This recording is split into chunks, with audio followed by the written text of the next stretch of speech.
एक चाय की दुकान पर काम करने वाली वेट्रेस को एड्स होने की खबर फैलते ही पूरे शहर में अफरा तफरी मच गई। सभी मर्द बिना देरी किए डॉक्टर के पास जांच करने के लिए पहुंचने लगे।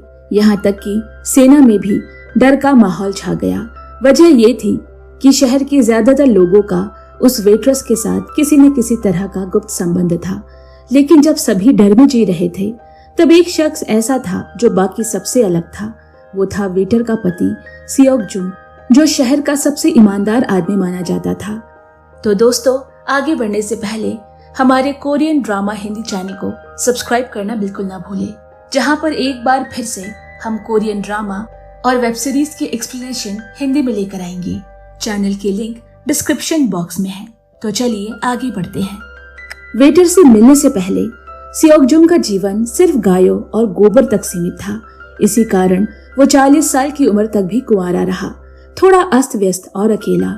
जब उसके सारे दोस्त शादी करके घर बसा रहे थे, तब भी वो अंदर ही अंदर तड़प रहा था। एक महिला के साथ जीवन बिताने की चाह में उसने अपनी सारी जमा पूंजी खर्च करके एक एजेंट से फिलीपींस की लड़की से शादी करने की सोची। लेकिन उस एजेंट ने पैसे तो ले लिए, मगर कोई दुल्हन नहीं भेजी।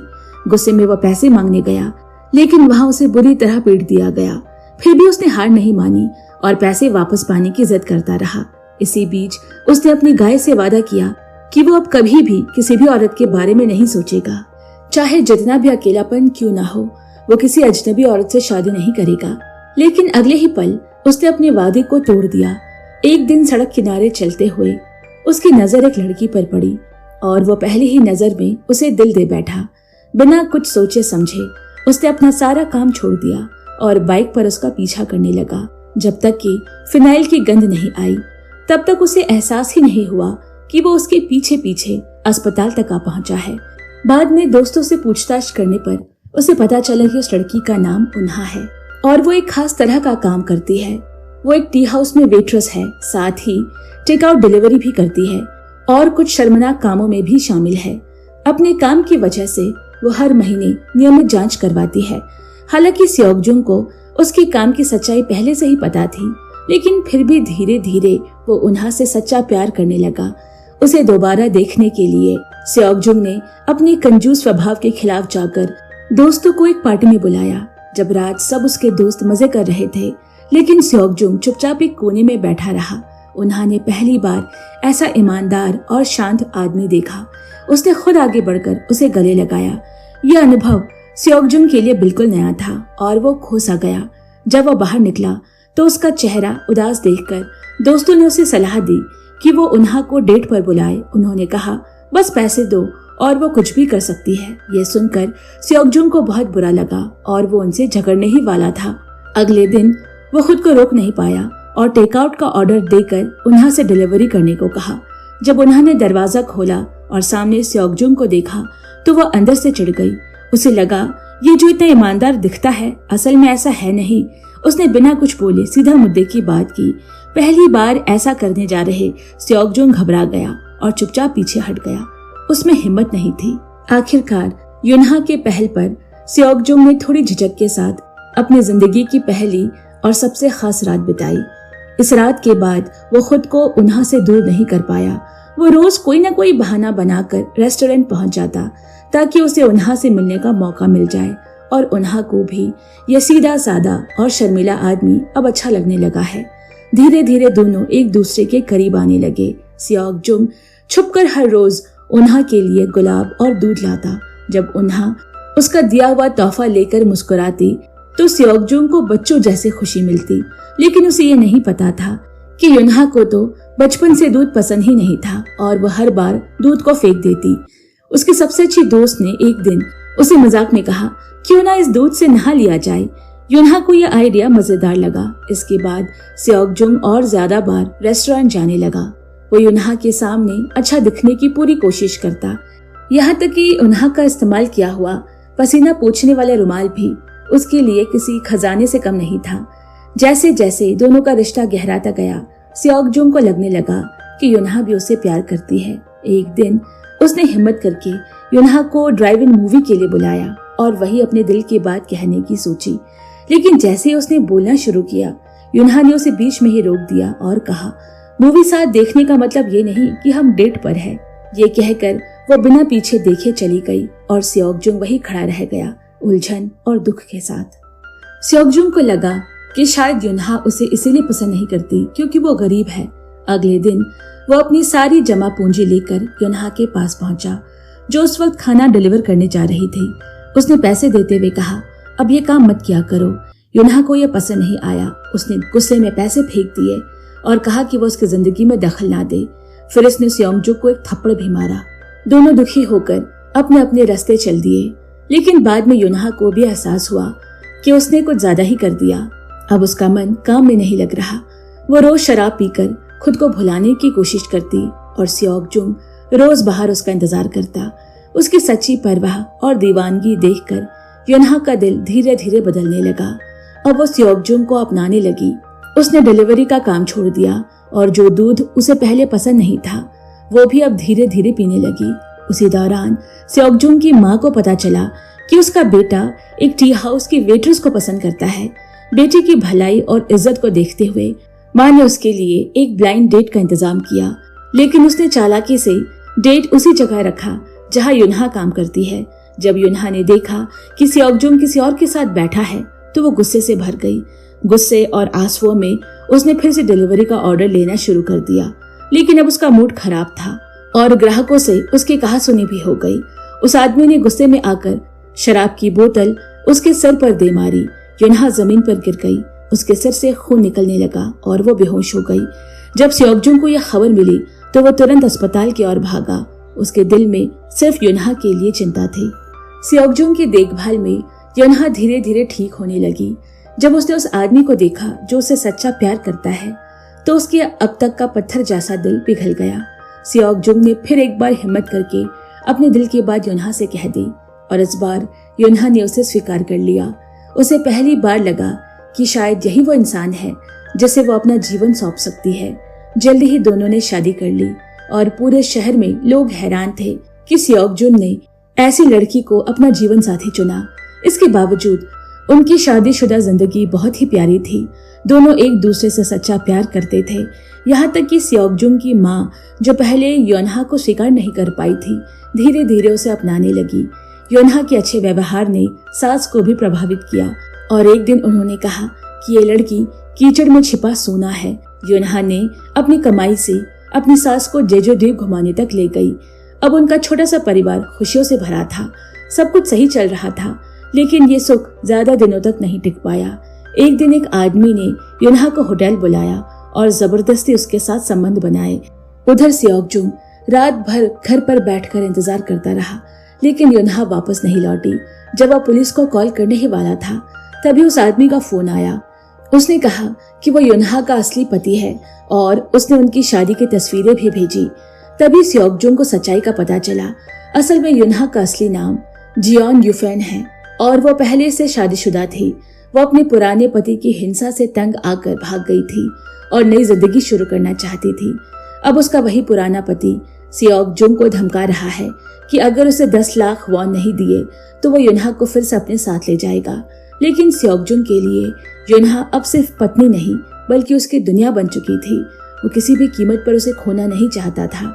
अपने सबसे प्यारे साथी गाय को विदा करके उसने दुख के साथ उसे बेच दिया। उधार लेकर और भारी ब्याज पर पैसा जुटाकर उसने मांगी गई रकम उस आदमी को दे दी। दोनों ने आपसी समझौता किया कि युनहा को दोबारा परेशान नहीं करेगा। सियोकजुंग को लगा कि अब सब कुछ ठीक हो जाएगा, पर वो आदमी फिर से तंग करने लगा। कभी पैसे मांगता, कभी धमकाता। जिंदगी मुश्किल होती जा रही थी। एक दिन अस्पताल के कुछ कर्मचारी सियोकजुंग से मिलने आए। उन्होंने बताया कि युनहा को एड्स हो गया है और सलाह दी कि वो भी जांच करवा ले। ये सुनकर सियोकजुंग जैसे अंदर से टूट गया। उसे समझ नहीं आ रहा कि वह कैसे जिए। कुछ दिनों बाद उसकी रिपोर्ट आई।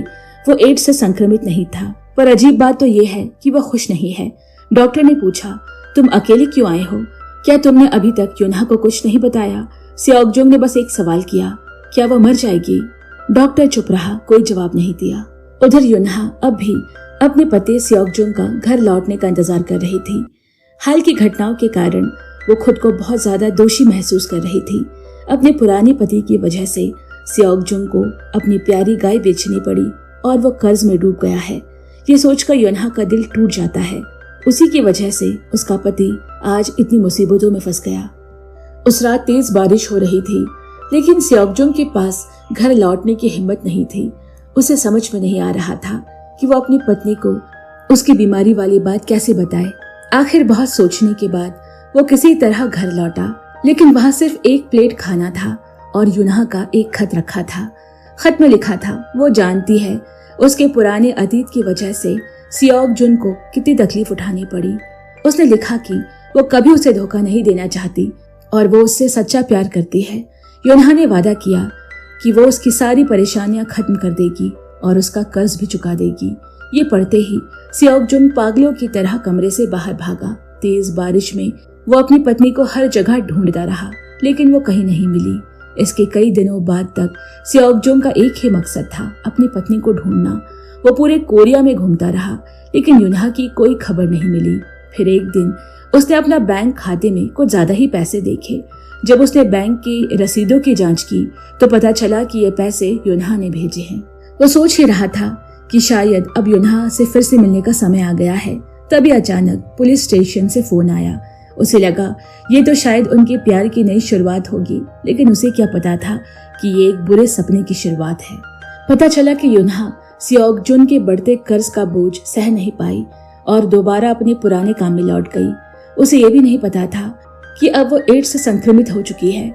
1 साल से ज्यादा समय में उसने लगभग 2000 लोगों को अनजाने में संक्रमित कर दिया। अब युहा हिरासत में है। वो कानून के फैसले और समाज की निंदा का इंतजार कर रही है। सियोकजुंग को जब यह खबर मिली तो वो टूट गया। वो फूट फूट कर रोने लगा, लेकिन कुछ नहीं कर सका। उसे कभी नहीं लगा था कि जब वो दोबारा योनहा से मिलेगा तो यह नतीजा सामने आएगा। इसी दौरान पूरे शहर में अफरा तफरी मच गई। लोग, चाहे पुरुष हो या महिलाएं, खून की जांच कराने के लिए लाइन में लगे थे। यहाँ तक कि सेना में भी डर का माहौल था।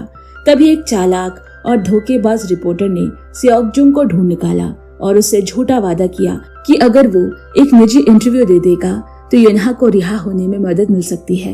योनहा से मिलने की उम्मीद में सियोकजुंग ने बिना कुछ सोचे समझे सब कुछ बता दिया।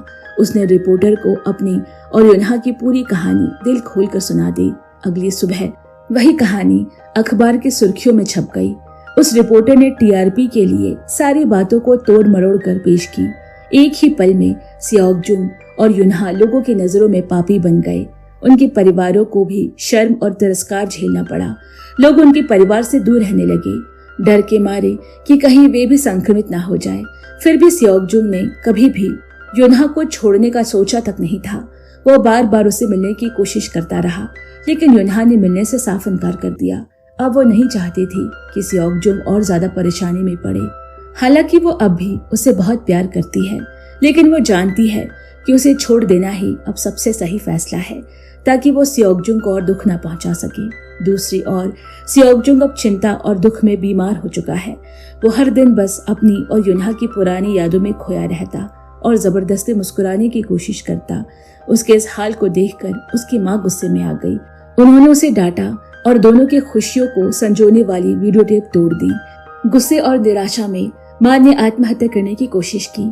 तभी सियोकजुंग ने झपट कर उनके हाथ से कटोरी छीन ली और खुद पी गया। उसी रात उसे अस्पताल ले जाया गया। सौभाग्य से समय पर इलाज मिल गया और उसकी जान बच गई, लेकिन इस हादसे में उसके गले की नस हमेशा के लिए खराब हो गई। अब वो पहले की तरह बोल नहीं सकता। उसी समय योनहा भी अपनी सजा भुगत रही थी। कोर्ट ने उसे 2 साल की जेल की सजा सुनाई। जेल जाने से पहले योनहा ने सियोकजुंग से मिलने का फैसला किया। वो चाहती है कि वो रिश्ता जो अधूरा रह गया था उसे सही तरीके से अलविदा कहे। वो उस इंसान के लिए कोई बोझ या चिंता नहीं छोड़ना चाहती थी जिसने उसे टूट कर चाहा। जैसे ही ये खबर मिली, सियोकजुंग अपनी माँ के साथ रोते हुए जेल पहुंचा। जब दोनों मिले तो उनके बीच हजारों बातें थीं, पर शब्द नहीं थे जो उस दर्द को बयां कर सके। योनहा जानबूझकर बेरहमी से बातें करने लगी ताकि सियोकजुंग का प्यार खत्म हो जाए, लेकिन अब बोल पाने की क्षमता खो चुके सियोकजुंग के पास जवाब देने के लिए शब्द तो है पर आवाज नहीं है। उसने अपने प्यार से भरी कसम का एक कागज दिखाया जिसमें योनहा के लिए उसका सच्चा प्यार साफ झलक रहा था। योनहा ने फिर भी सख्ती दिखाई, कठोर बातें कही और अपना प्यार छिपाना चाहा। हालांकि उसका दिल टूट रहा था, सांसें थम सी रही थी। लेकिन उसने सियोक जुन को ठुकरा दिया क्योंकि वह नहीं चाहती थी कि उसका प्यार उसे और तकलीफें दे। जब वह पहरेदारों के साथ बाहर जाने लगी, सियोक जुन खुद को रोक नहीं पाया। उसने शीशे पर हाथ मारा और अपनी टूटी फूटी खरखरी आवाज में बार बार उसका नाम पुकारा। युनहा ने रुककर हैरानी से पूछा, तुम्हारी आवाज ऐसी क्यों हो गई? सियोक जुन ने बस धीरे से कहा, युनहा, मैं तुम्हें बहुत याद करता हूँ, मैं ठीक हूँ। युनहा के आंसू अब बहने से रुक ना सके। उसे पहली बार एहसास हुआ कि ये वही इंसान है जो उसे अपनी जान से ज्यादा चाहता है। वो टूट गई, खुद से नफरत करने लगी क्योंकि उसने सियोक जुन को इतना दर्द दिया। मुलाकात का समय खत्म हुआ और पहरेदार उसे खींच कर ले गए, लेकिन सियोक जुन चुप नहीं रहा। वो खिड़की पर चढ़ गया और हाथ बढ़ाकर उसे थाम लिया, जैसे कह रहा हो, तुम अब मुझसे दूर नहीं जा सकती। समय बीतता गया। 2 साल पलक झपकते गुजर गए। एक बर्फीली सर्द की सुबह युनहा जेल से बाहर आई। बर्फ की ठंडी हवाई उसे छू रही है, लेकिन उसके चेहरे पर एक गर्म प्यारी मुस्कान है क्योंकि सामने वो इंसान खड़ा है जो उससे सच्चा प्यार करता है। कुछ लोग कहते हैं कि प्यार युवाओं के लिए एक जहर है, लेकिन शायद ऐसा नहीं है। सच्चा प्यार वो होता है जब आप उस इंसान के साथ खड़े रहते हैं, चाहे हालात जैसे भी हो। प्यार वो है जब अंधेरे में भी आप एक दूसरे को उम्मीद की किरण दे सके, जब आप दर्द, तकलीफें और मुसीबतें साथ झेले और फिर भी साथ न छोड़े। जिंदगी का लंबा सफर मुश्किल है, लेकिन मायने ये रखता है कि आप उस रास्ते पर किसके साथ हैं। प्यार कोई परी कथा नहीं जो फूलों, चांदनी और हंसी में सिमटी हो, बल्कि ये वो गहरी सच्ची भावना है जो कांटों से भरे रास्ते पर भी साथ निभाती है। दुनिया इस पागलपन को शायद ना समझे, लेकिन सच्चे प्यार के लिए ये पागलपन ही सबसे कीमती चीज होती है। तो दोस्तों, आपको ये कहानी कैसी लगी मुझे कमेंट में जरूर बताएं। अगर कहानी पसंद आई हो तो वीडियो को लाइक करें, शेयर करें और ऐसे ही कहानियां हर रोज सुनने के लिए चैनल को सब्सक्राइब करें। और अगर आप कोरियन ड्रामा और वेब सीरीज के शौकीन हैं तो हमारे नए चैनल कोरियन ड्रामा हिंदी को सब्सक्राइब करना बिल्कुल ना भूलें, जिसके लिंक आपको डिस्क्रिप्शन बॉक्स में मिल जाएंगी। जल्द मिलते हैं, तब तक के लिए bye bye and take care.